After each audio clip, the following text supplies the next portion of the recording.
भ्रष्टाचाराविरोधातील कारवाईमध्ये नाशिकमध्ये लाचलुचपत प्रतिबंधक विभागानं मोठा दणका दिलाय। वस्तू आणि सेवा कर विभागातील म्हणजेच goods and service tax department इंडियामधील 2 वरिष्ठ अधिकाऱ्यांसह एका खासगी मध्यस्थाला तब्बल 1 कोटी रुपयांच्या लाच प्रकरणात रंगेहात पकडण्यात आलंय।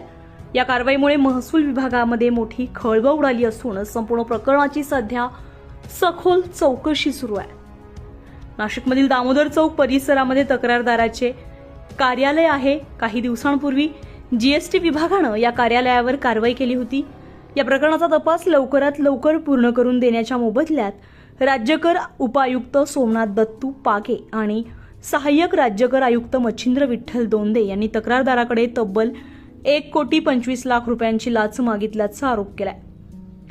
तक्रारदाराशी झालेल्या चर्चेनंतर ही रक्कम 1 कोटी रुपयांवर निश्चित करण्यात आली होती। दरम्यान तक्रारदारानं या